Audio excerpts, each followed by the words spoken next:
Hello, it's Peter Wright and Kathleen Beauvais in Ontario, Canada, with episode number 44 of the Yakking Show.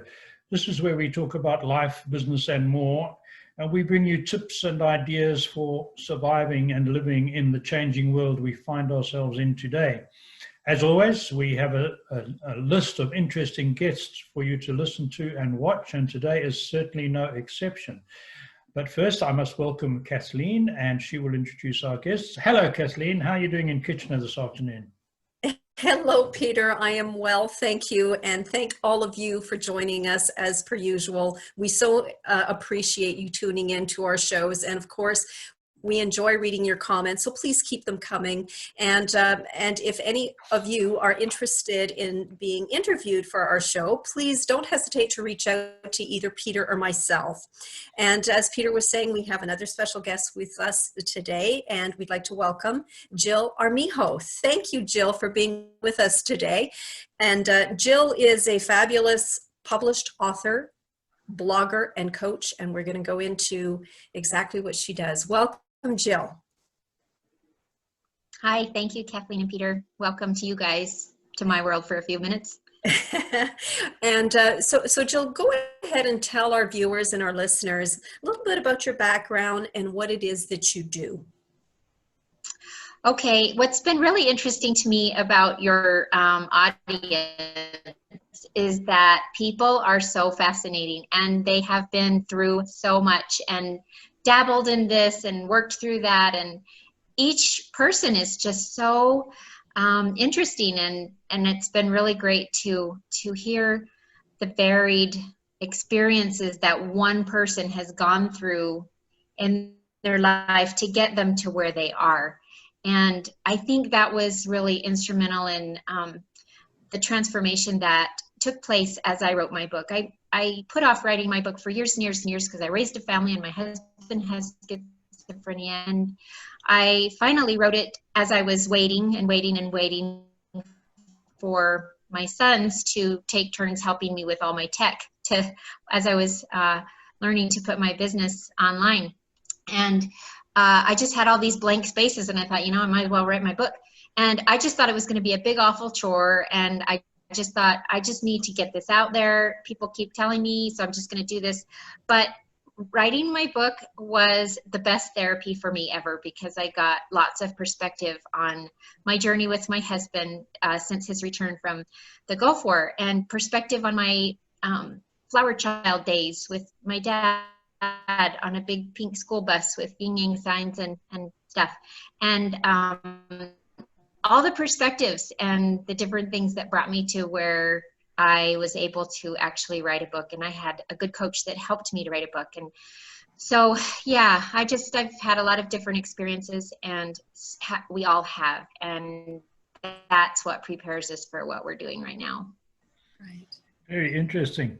So you've spoken a bit about your book, but you're also a coach. So how did you get into coaching, Jill? Well, coaching was what I started out with. And the way that I got into that is that I've been a physical therapist assistant for 30 years, but I had neglected my self-care in one specific area. I was quite addicted to eating when I was nervous, and eating, of course, when we're nervous and want to do some emotional eating, we don't go for the carrots and the green beans, we go for the cookies and stuff. And I had eaten my way into a lot of arthritis. I was stuck in a wheelchair, I was overweight, I was miserable, and I could not do therapy anymore because I couldn't even walk. For about 3 months I was in that wheelchair until I thought, what am I going to do? I still have to provide for my husband because he can't. And so I decided to put myself through health coaching school because that seemed to be quite in alignment with my therapy practice. I loved teaching people about their bodies all of these years and helping them to gain some power and some knowledge, and the fact that life isn't happening to them, they can, get better. And so I went to health coaching school, and I got out of my wheelchair just within a few weeks, just by practicing the things they were teaching me. But then I had already started. So I finished health coaching school and was really, really in alignment with helping people who are emotional eaters to lose weight. And that's what I started doing and I had a whole bunch of clients, lived in a small town, so I kind of ran through my family and friends and decided to go online. And at the same time, I decided I didn't really want to help people lose weight, because I wasn't really a good weight loss coach, because I just love people how they are. And I'd be like, oh, you don't really need to lose weight. I wasn't very good at inspiring people to lose weight. And so I thought, what do I really get? What do I really understand that I want to help people with? And it dawned on me that I've been taking care of my husband for over 20 years, since the last time he tried to work and couldn't. And that a lot of people need help understanding their person with mental illness, in being able to take care of themselves better emotionally. So I don't really get into a lot of the things that you should do as a caregiver, like write in your journal and say affirmations and get your nails done and take a hot bath and exercise and eat right. Even those things are all great. But what I focus on as a coach is your emotional health, so that you can, you know, stop telling yourself all the lies that make you feel bad and then you want to eat. And so that's what I do with my coaching. And then, like I said, trying to figure out the tech, I had studiously avoided computers my entire life until I went to health coach school. So I started from square one, and I've learned something new every day. I'm so proud of myself. I've come a long, long way, and I'm still not the expert at social media, but I'm getting there. Oh, So good for you. Oh my goodness. And we'll get more into about caring for caregivers in a moment. But first, I'm interested to hear more about the book that you wrote. It's entitled Home of the Unknown Soldier, and in which you go into great detail about your husband and some of the events that happened to you. So can you tell our viewers and listeners a little bit more about that book? And I'm sure it was cathartic for you to write it, but also great for lessons for everyone else out there that should read it. Yeah, it like I said, it did give me a lot of perspective, and some of the perspective that it gave me just right off the bat, and then I'll talk a little bit more about the book, was that nothing in our life has actually gone wrong. And people might disagree with me, but my life has gone, and my husband's life, and our children's lives. I told myself for years and years and years, my kids don't deserve this. I can't do this anymore, and all these dumb things. But our lives have gone exactly as they should, and they're beautiful. Like, I love my husband so much, and it's because of what we've been through that we have such a close relationship. I don't know if we would have learned the things that we've learned any other way, just because of our own personalities. And I believe in God, and I believe that nothing is a surprise to God, and that He has a plan for each of us. And we're just down here figuring out how to get, you know, all the things done that He knows that we can, and to just be happy. And so my book starts out with an episode where my husband came home from work one day, positive that somebody at work had tried to kill him. And I had been suspecting for several years that he was schizophrenic, but I was in serious denial for a long time. Even after this episode, I was still in denial. And I even kept telling him, oh, you're just being paranoid, when he'd say the guys are talking behind my back, or so-and-so did this, and can we get barbed wire for the yard, and we need to do this, and all of this stuff. He knew when Jesus was going to come one morning because of a math equation he did, and he doesn't even do math very well. And it's just all of his delusions created an environment for me to learn to get on his page, instead of expecting him to see reason. When someone is in a panic, when they're afraid,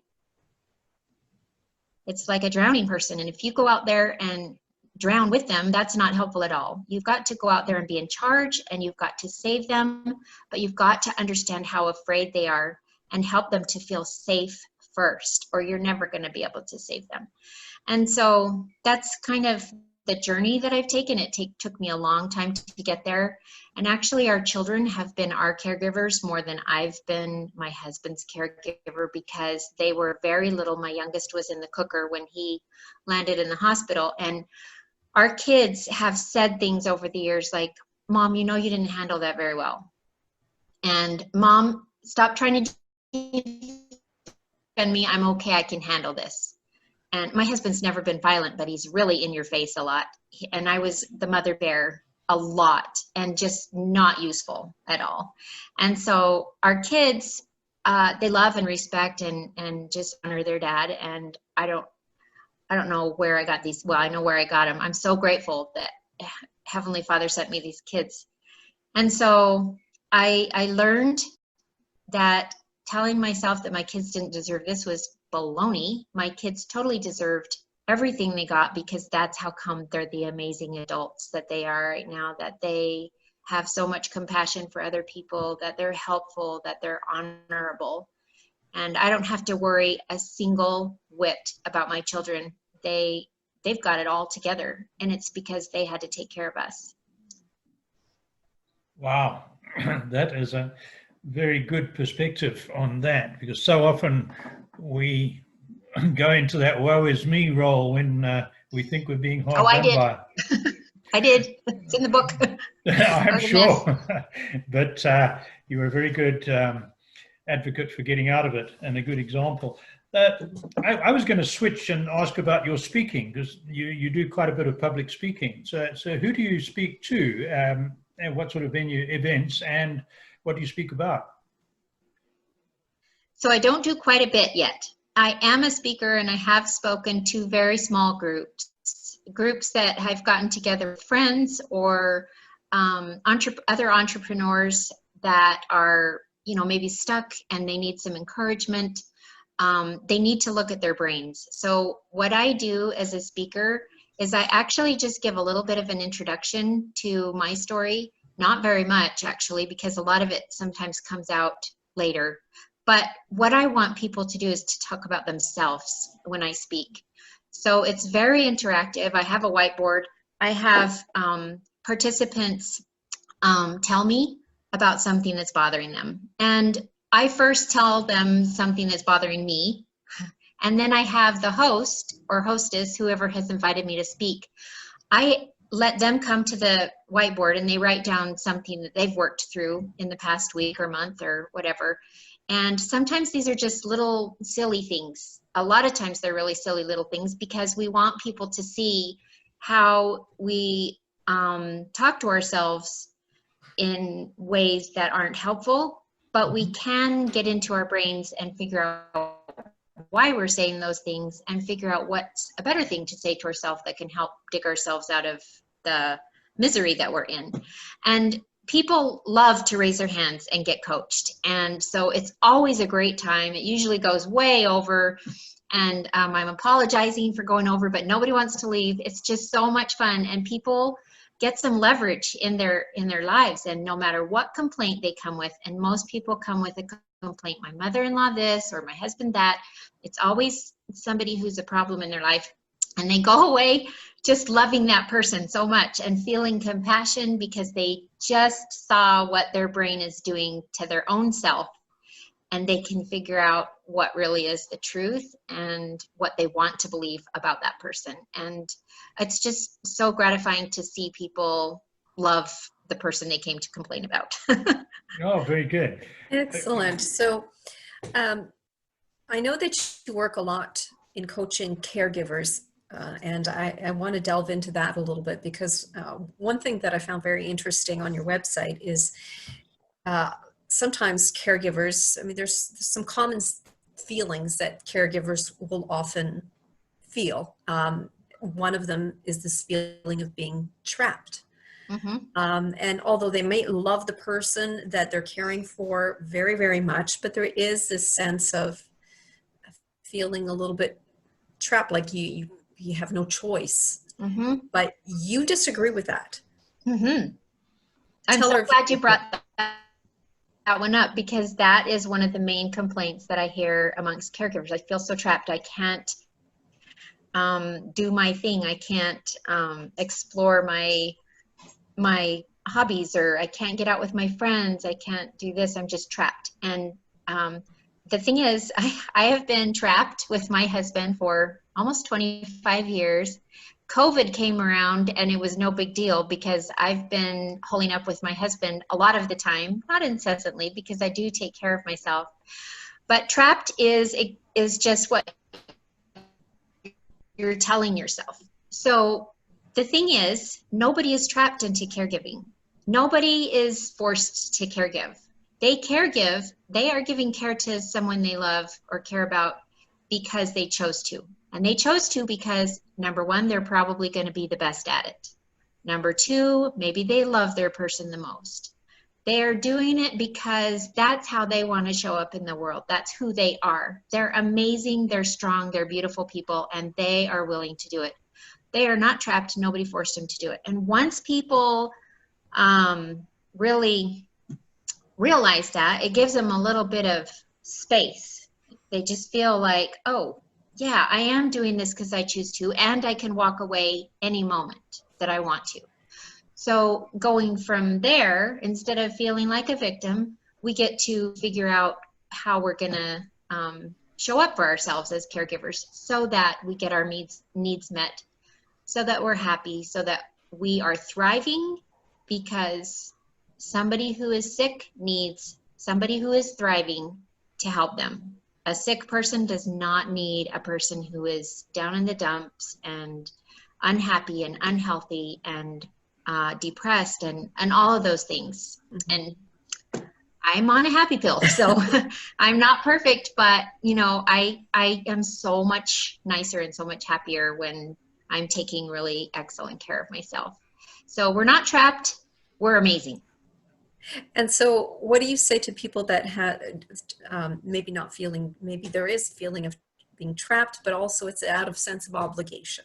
So for instance, if I'm thinking of somebody looking after a parent, and they feel it's their obligation to do it, they want it, you're right, there is always a choice, I get that. But how do you have any advice on how to overcome that sense of, well, I'm needed and I have to do this because I'm the only one who can? Is there a way of dealing with that feeling and putting it in its place? Yeah, and I hate to be blunt, but they could totally walk away from their parent. I know people who have. I know people who have walked away from spouses, and I don't judge them because they did the thing they needed to do for themselves. They knew they wouldn't be happy. They knew they weren't up to it. They felt like they couldn't do it. So there are many people, actually 95% of people who are like needing a full-time caregiver who should be in a nursing home, 95% of them are being cared for by family caregivers. There are way less people in nursing homes than there would be without family caregivers. That was a surprise to me when I learned that a couple of years ago. So I don't want anybody who has to walk away from a marriage or even a child or a parent or grandparent. I don't want them to feel like they're wrong or they're bad or they're weak, because they are doing what is best for them. And I know people who have walked away from a child. I know people who have said, no, I can't do this. And you know what? If they admit that they can't do it and they walk away, someone else takes care of them. Like, seriously, the state doesn't let these people just rot in their house and die. And there's always family and friends who will see to it that that loved one is taken to a care center or an assisted living or the hospital or whatever it is where they need to go. So we truly are not trapped, no matter how obligated we feel. And obligation isn't a bad thing, but you need to check your thoughts and see whether you're doing it because you feel obligated and whether that is creating emotions for you that are making you hate caregiving, because the person you're caregiving doesn't need that, and they really should maybe be cared for by someone else, even if it's somebody who maybe doesn't love them as much as you do. Because, and I've been a physical therapist for 30 years, and I loved my patients, and I know the CNAs loved our patients. And yes, you get a bad egg once in a while, and yes, they're too busy, they're under understaffed and underpaid, and it's not an ideal situation.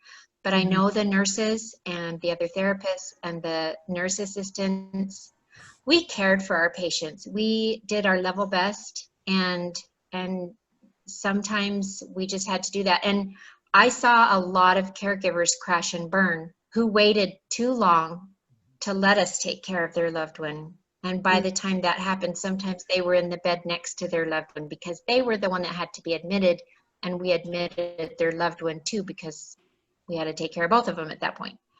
So you're not trapped. It's just a thing we tell ourselves. You truly are not trapped. Anybody else can take care of your.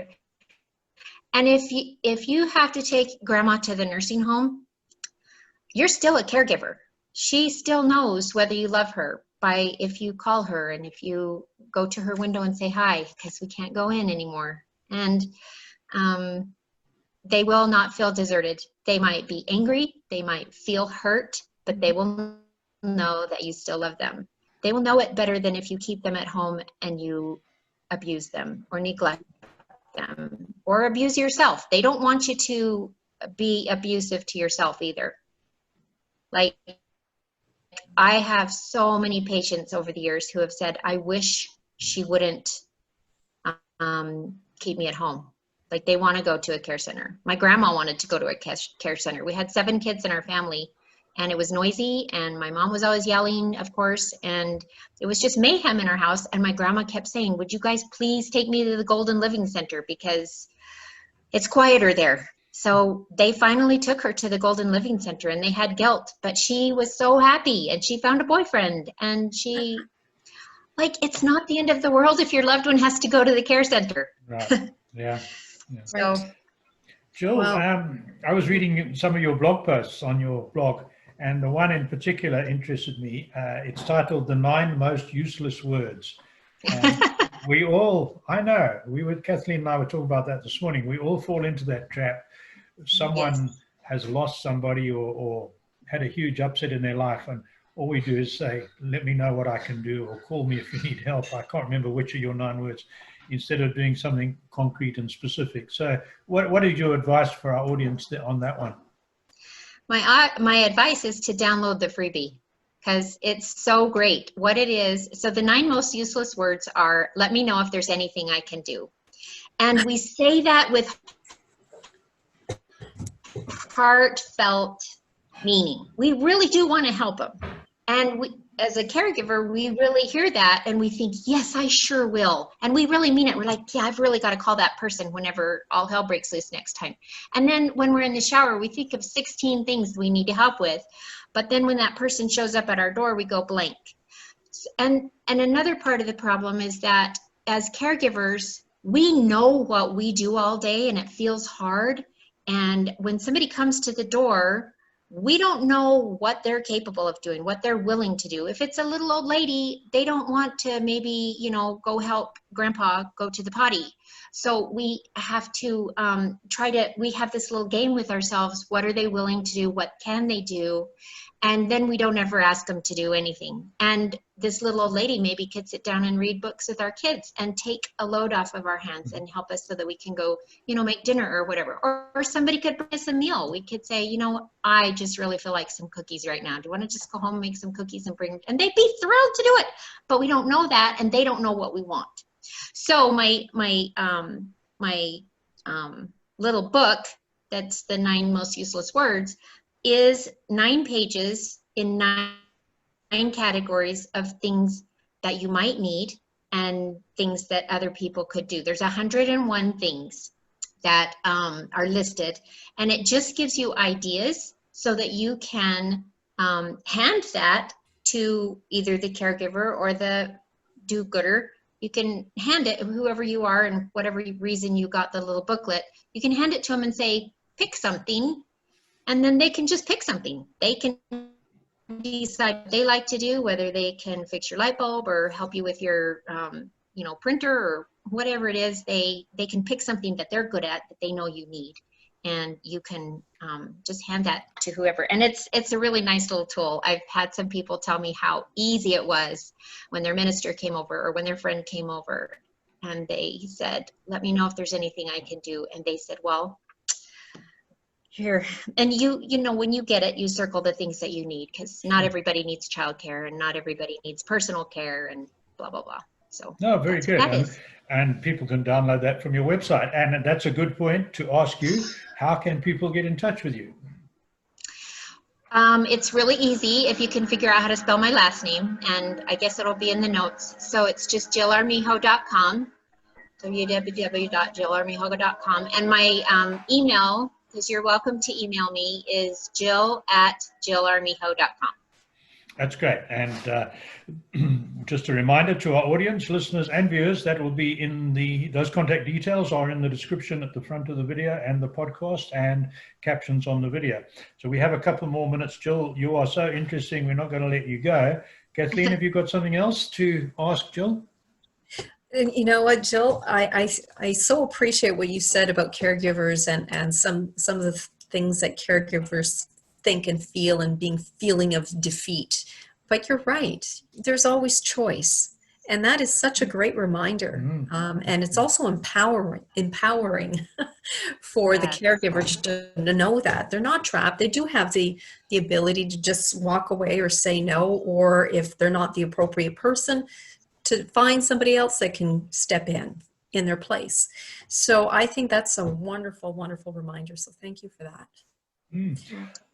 I'm going to jump in with something for Jill.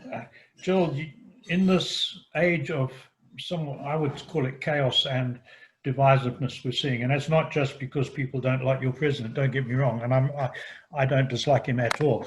It just seems that all over the Western world, and I can't speak for the other parts of the world, society is getting more and more divided. And I'm not interested in who's right and who's wrong, left, right, or whatever. It just seems there's a huge amount of aggression and argument, and then we talk to someone like you who's had a tough role to play in life, let's be honest, and you've got it all together, and you've got some really good advice for people on how to handle it. What's your take on why we are where we are in the greater society right now? Well, that's a really big question. And I think a big part of it is comparison.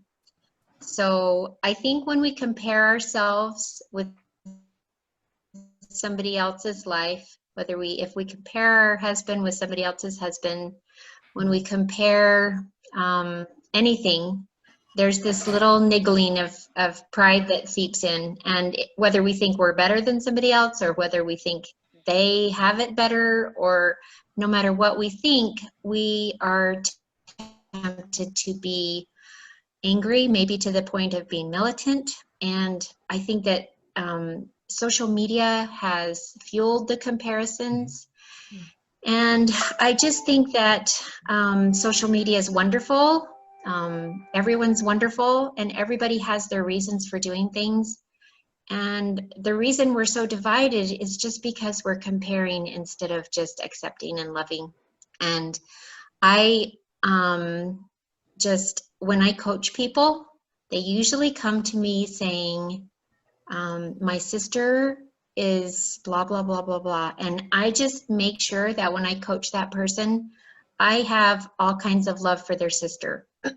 And they can't tell me anything that's going to make me think that sister is as horrible as they think they are, because I know that sister is probably doing her level best. The guy on the street begging for money is doing his level best. Everybody's doing their best. And when we compare ourselves with others, we fail to notice that everyone is just doing their best, and everyone is 100% lovable. They might not be somebody we want to shack up with or agree with, but we can still love them for who they are and stop. Wow, thank you. That was great. And my very last one before I hand over to Kathleen, did you watch our episode where we interviewed Nancy Lou Henderson from Texas, another author with a story somewhat parallel to yours, but with some differences? She would really enjoy hearing from you, and I think you would enjoy seeing her work. So she was in one of our earlier episodes, Nancy Lou Henderson, lovely lady. I haven't heard that one. I will definitely look her up. Lovely lady, and That she sounds puts a exciting. lot on Facebook. And that's it for me. Thank So you. I'm going to hand over to Kathleen to finish off. Yes, thank you so much, Jill. Thanks, Peter. And thank all of you for joining us once again. And again, please keep your comments coming. We so enjoy them. And one more time, if you ever are interested in becoming a guest on our show, please don't hesitate to reach out to Peter or myself. Thank you, Jill. Thank you. And we will see you next time. Next time. Okay, thanks, Kathleen and Peter. Thanks, everybody.